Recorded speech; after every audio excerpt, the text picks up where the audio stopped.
What's your full name? Dale Warren Hicks. How old were you in 1941? Do you know? In 1941? Yep. I must have been about 15.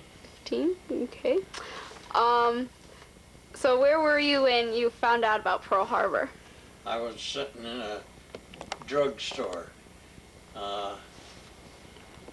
drinking a Pepsi. What were your reactions? Shock. Did you think that was your first reaction like you wanted to go enlist, or were you? Well, all my friends did, and I was a little younger, but I was right behind them. Yeah. When they left, I went down and enlisted. And you enlisted for the Marines, right? Yeah. Why'd you choose the Marines? Pretty uniforms. No, I just always admired them. Yeah. Then how soon were you taken to boot camp after that? Well, I enlisted in 1943, and shortly after that is when I went on active duty to boot camp. Where was your boot camp? San Diego, California. Do you have any stories or any remembrances of that? Well, lots of stories, but I'm not so sure you'd want to hear them. Sure I do. All right, well. We had a... Okay, go on. No, go ahead. Well, I was just going to tell you about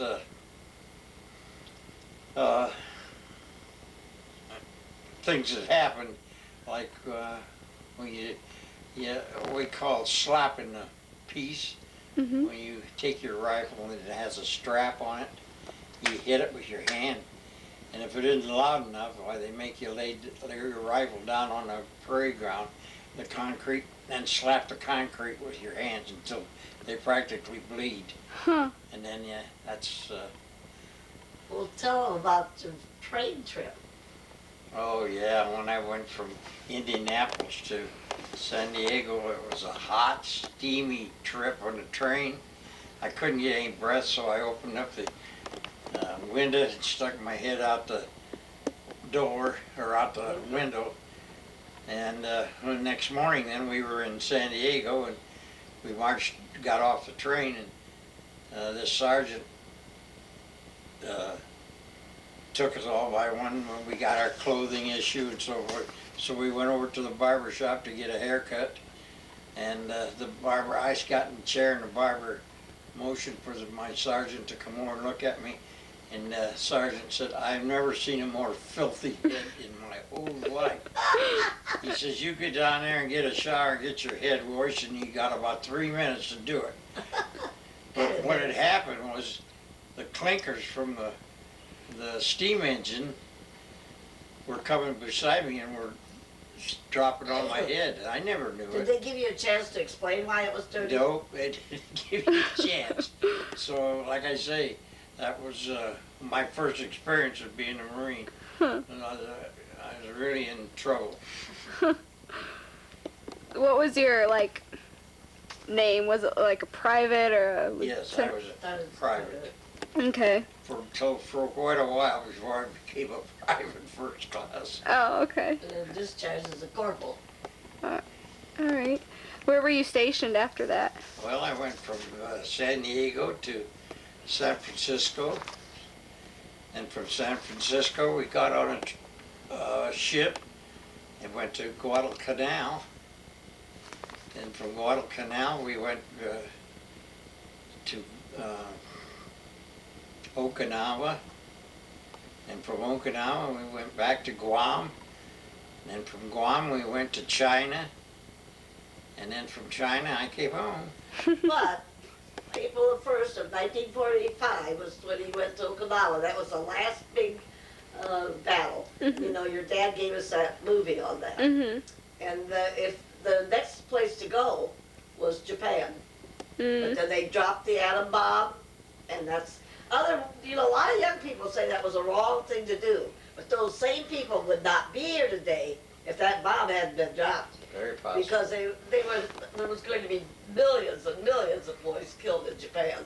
So when the bomb was dropped, That was Were you guys happy, or were Oh, you? it was again. We was Yeah. happy to get that war Yeah, over. tickled to death because I didn't we think were it ever on- in.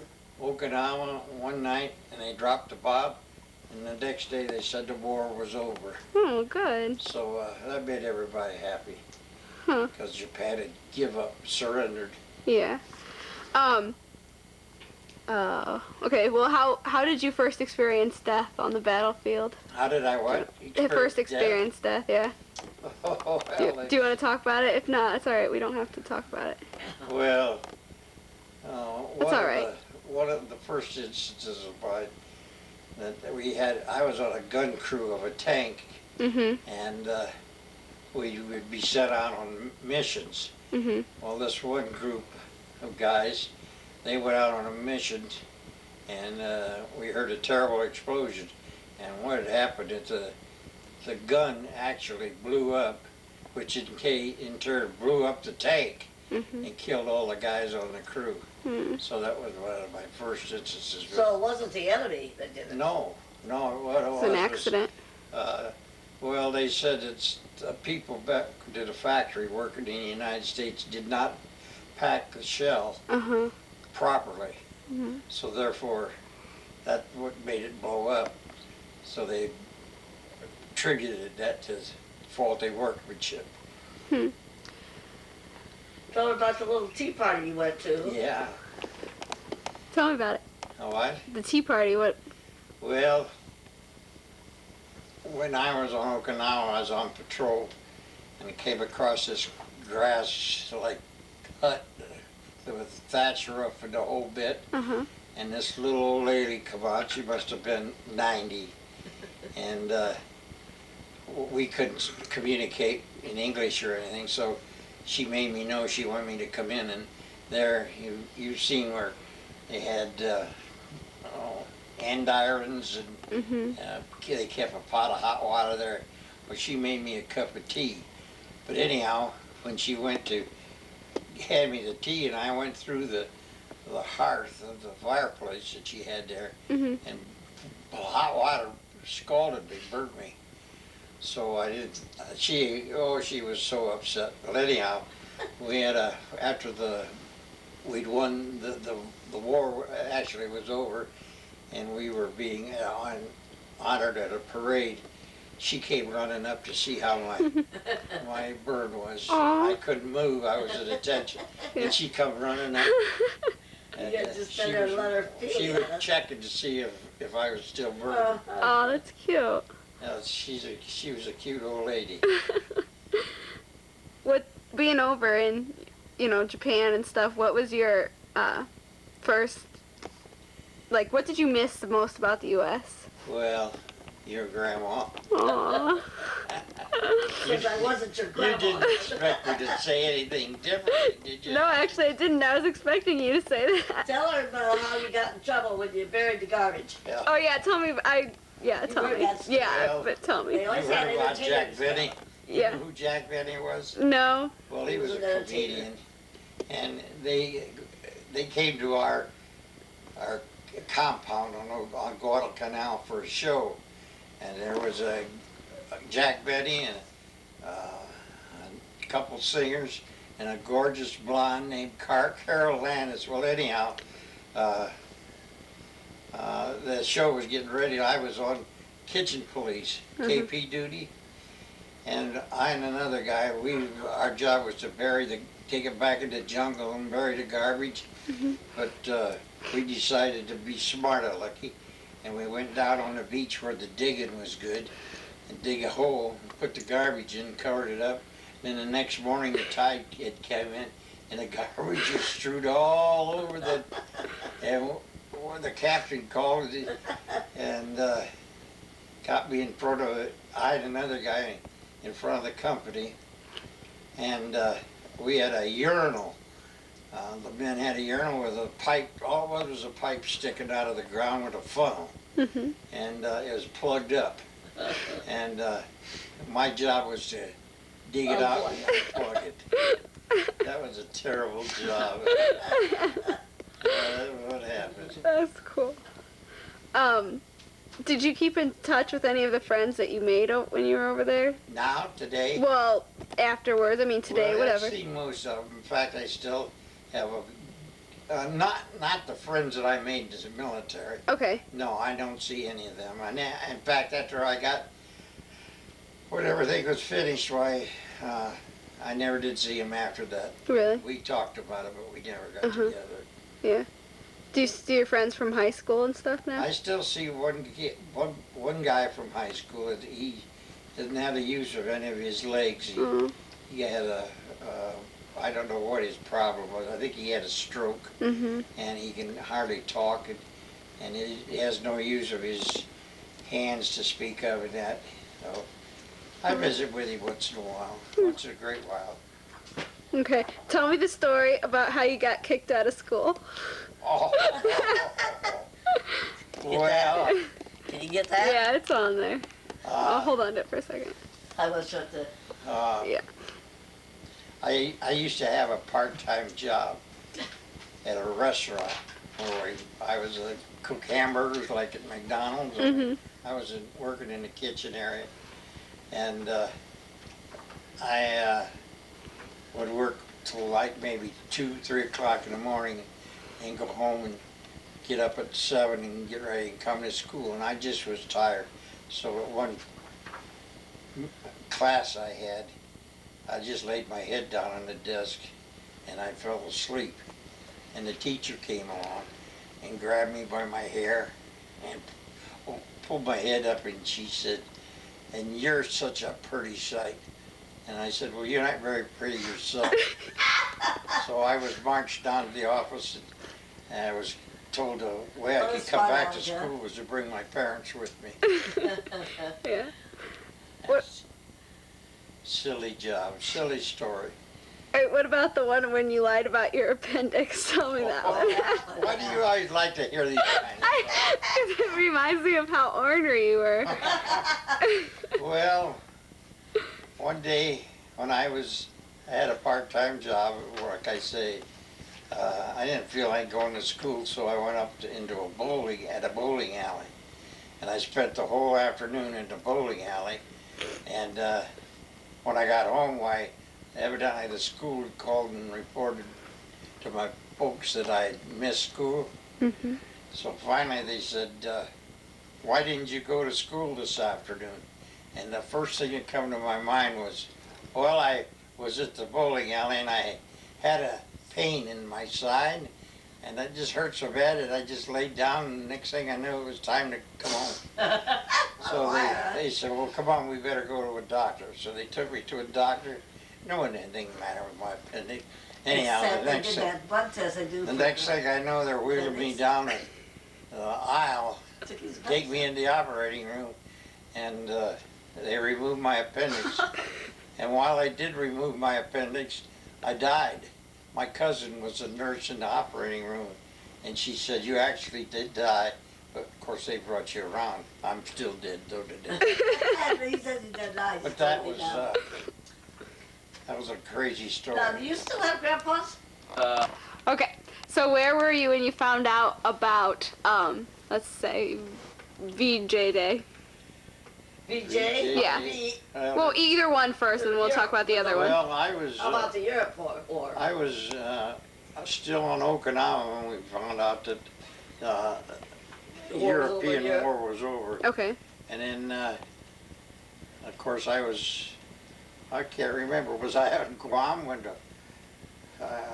I'm not sure. You know, Yeah, the that's bomb another was thing. dropped. Tell us the story about on the ship. yeah. Tell me. Well, going on board the ship from the time we left Okinawa to go back to Guam, we'd sleep up on the deck. Mm-hmm. It was nice and breezy. We sleep on the deck. Well, all of a sudden, when I got real, the ship started rocking like this, and they ordered us all to go below and down to our bunks down below. And all night long, the ship kept just rolling and tossing. We found out we were in a typhoon, and all the lifeboats and everything had broke loose, and they were gone, and The railings, everything had been up on the top. everything that was on top was gone. Oh, wow. So You were I lucky. half seasick. Well, But he I said he thought was to more mys- scared on that than he was in the I thought to myself going when I through was the there, war. how can I go through a battle and all this other stuff and then get hurt or dead Killed, on a typhoon. stupid ship that's just in a storm? But Could happen. anyhow, that was a Exciting. terrifying experience. Hmm. Yeah, What did you think of Roosevelt? Like, I liked as him. a, Yeah, I thought he was a very good president.